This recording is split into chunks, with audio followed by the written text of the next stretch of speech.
a really squeaky chair. Hey guys, and welcome back to my channel. I decided to do a little Q&A video for you today. I haven't done one before, obviously. This is only my 5th video. So bear with me. I collected a load of questions from you on Instagram and YouTube and in the comments, and I've done my best to answer all of them. So I have them all here written down, and I'm just gonna go through them and answer your questions.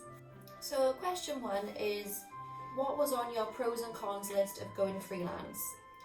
My pros would have been that obviously I get to work for myself, it's my own business, it's something that I'm really proud of. Another one was that I get to see my friends and family a lot more, because where I worked, it used to take me like an hour to get there and an hour to get back. So I was out of the house 12 hours a day most of the time, and I felt like I never got to see my friends or my family. The weekends went by way too quick. Saturday I was just tired from the week, and Sunday I was getting ready to go back to work. So that was probably the main thing for me, would be to see my friends and family a lot more.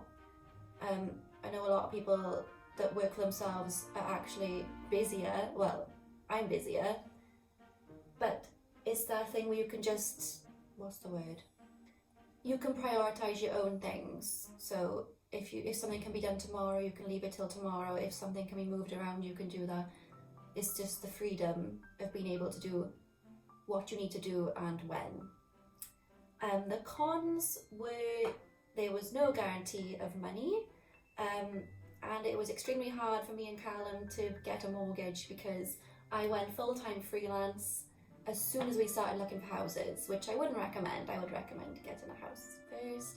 But then saying that, if we did buy our house first and then I went freelance, I probably would have been a lot more scared to do so. Question 2. What are your top tips for people who wanted to start a business on a budget? Well, the good thing is, if you want to start an illustration or design business, you literally don't need anything. You just need to draw, if that's your thing. You can use paper or pens, but I had a laptop while I was in uni, and I started on that. It was a little crappy Windows thing that died in the end, but it was something to start with and it was good. And then eventually I made enough money to buy myself a Mac, but yeah, you literally don't need anything. You don't need anything at all. My first illustrations were paintings, watercolours, and I bought the cheapest paints, the cheapest watercolour paper, the cheapest paint brushes, and I didn't need anything expensive. I don't think I've ever bought an expensive paintbrush or watercolour pad ever. So yes, you don't need anything. Also, if you're looking to be a graphic designer or illustrator and you're really into digital illustrations, I would highly recommend Affinity Designer. It's completely equivalent to Adobe Illustrator or Photoshop, but a lot cheaper. I think it might be £50 one-off payment, that's all you pay. There's no like monthly contract, you don't pay annually, that's it. And I've used that since 2015, and that's the only program I use, is Affinity Designer and Affinity Photo. Question 3. Any advice on graphic tablets? I've only ever used one graphic tablet since I was in uni, so that's like 6 years, which is this. So this is a Wacom Intuos Pen and Touch Small, and it's been used to death. But it's the only thing I use, and I couldn't use a mouse after using this. I don't know why I didn't buy one sooner. I went through the whole of uni using a laptop and a touchpad. I don't even know how I got through uni using that, but yeah, that tablet is amazing. So if you're looking to try out a tablet, I would recommend the Wacom, any of the Wacom tablets. I think that one was about £50 when it was brand new. So they're not too bad, and I've used it. That's been going for 6 years now. So if you could launch any product and money wasn't an issue, what would you make? I would probably launch a shop. If money wasn't an issue, I would definitely launch my own shop. It would sell ice cream, and it would be called The Scoop, and it would give you loads and loads of good news wrapped around the ice cream cones and newspapers, hence why it's called the scoop. All different ice cream flavours, along with like a little gift section with handmade greeting cards and stuff from handmade designers around the UK. What would you tell your day one business self today? That's a hard question because I never took myself seriously as a business owner. I always, when I was in uni or in school, I always set out to be an artist. So I would spend my summers just painting and drawing and just hoping one day someone will buy my stuff. And then I would just say that you will get there as long as it's your passion and you're passionate about it. You keep working towards it. You don't let anything get in your way. You will get there. I never thought I would be in this position that I am today. I'm just thinking of a couple summers ago. It was like my first summer. I didn't have a job. Callum was working. I was bored stiff, so I would spend my summers just in the garden painting, and then I put them on eBay and hope somebody would buy them. And people did, like some. It took me like a year to get my first sale, so yeah. But yeah, you will get there as long as you put in the work and the effort, the time, the research is completely doable. What printer would you recommend for prints and stickers? My all-time favourite printer is my Epson. I'll show you. It's an Epson XP-960 and it's amazing. I used to use a Brother office printer for my art prints and obviously that was a nightmare. But this printer is amazing. The quality is fabulous. I've had next to no issues with it as far as printers go because the printers can be a handful. But yeah, I'll show you it. So this is the XP-960. It's amazing. It has 2 trays. So that will be where I put my A4 paper. And then it has this other tray for smaller prints.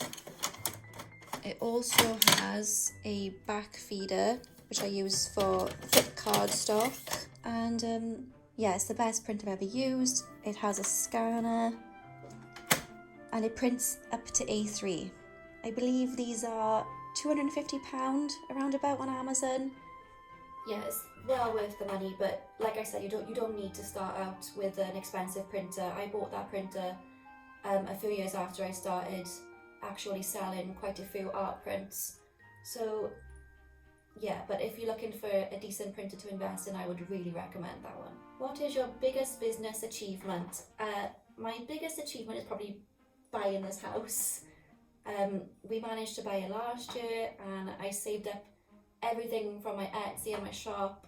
The fact that I was able to do that through my own business, that's what I'm most proud of. I still can't believe that we've done it. What paper and weight do you recommend for printing A3? The paper that I use is, I believe it's 250 GSM and it has like a canvas texture to it. It's quite nice, I like it. That's what I recommend for printing A3. How did you support yourself starting your own business? Like I said, when I was younger, I lived at home with my parents and then I went to uni and I still lived at home because my uni was half an hour from my house, so there's no point in me moving out. And then in the summers, while I was off uni, I set up Etsy, thanks to persuasion from Callum, and I just worked on it through my summers. Yeah, you know, I was lucky to live at home with my parents at the time, which was a major help because I don't think it would be as easy now that I'm living with Carl and we're supporting ourselves. And I don't think it would be as easy now starting a business. So I was lucky there. But then I got a full-time job after uni and I'd come home in the evenings and still work on Etsy every day and probably every weekend. Whenever I was free, I'd be on Etsy. So I was building it up at the same time I had my full-time job that could support me. Yeah, so Etsy just acted like an extra side job. It was just an extra bit of pocket money for me in the beginning. But then as it was growing and I was putting more effort into it, it started to become more of my full-time business and then I was able to leave. How do you manage a work-life balance? Well, the main reason I decided to go freelance was to have more of a work-life balance.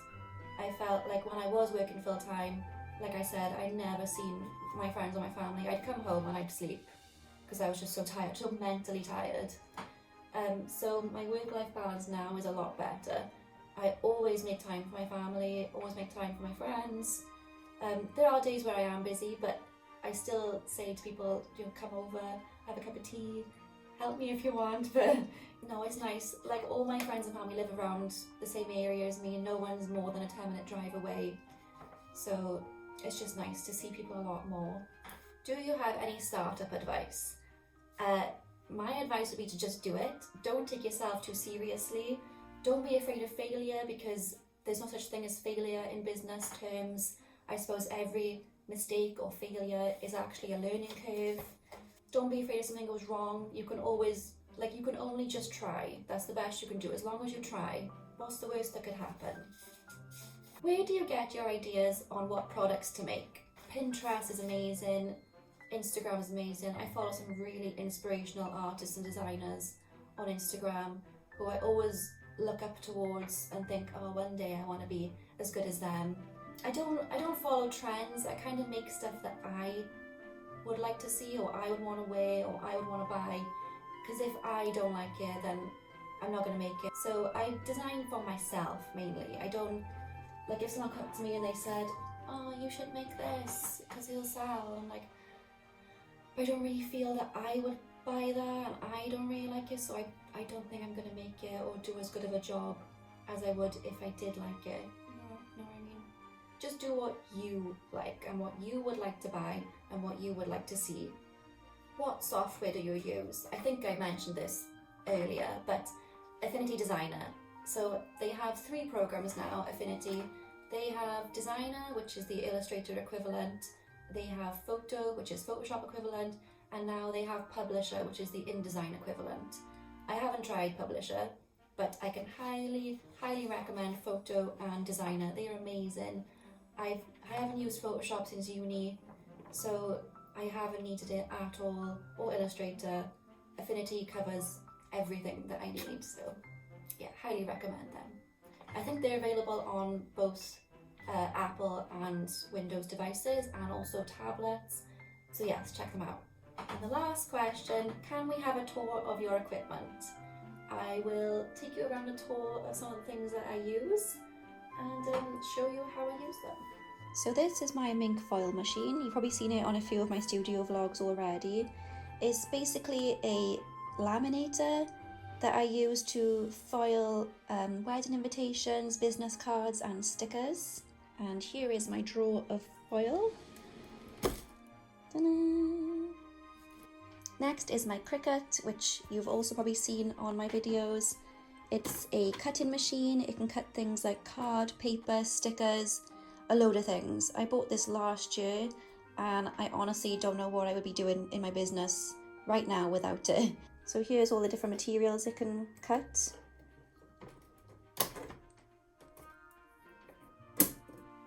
And then I have my Mac, which I really couldn't be without.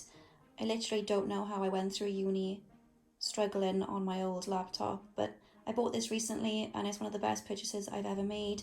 I used to work on a laptop connected to a large monitor, but you can't go wrong with a large screen. And then is my Wacom tablet and my mouse and mouse mat from Catnip Illustrations. This is the camera that I use sometimes, but it's really old now and it's not that great. I mainly use my iPad for taking pictures and filming, but this is there for emergencies in case I need it. So this is my black and white Brother printer. It's a laser printer, and so I use as toner instead of ink. And I use this for when I want to foil things. So if I wanted to foil some wedding invitations, I would print them through here first. And then this design would be completely black and white when it's printed out. And then this would go through the foiling machine with the colour foil that I need. And then the foil would stick to it like so. And there's my Epson printer that I've already spoken about. And here is my display from IKEA that's lacking and very empty at the moment. I would like to get some more art pieces to stick up here. My stickers. And then here's my tower of different papers. So sticker paper, art paper, you name it, all the papers. And then my drawers for all other types of paper. So yes, there's my little office tour, my equipment that I use. If you have any more questions, feel free to leave them in the comments down below and I'll do my best and answer them. But thank you for watching and for coming back to my channel. It means a lot. I honestly didn't think I'd have this many people watching still. So yeah, thank you and I'll see you soon.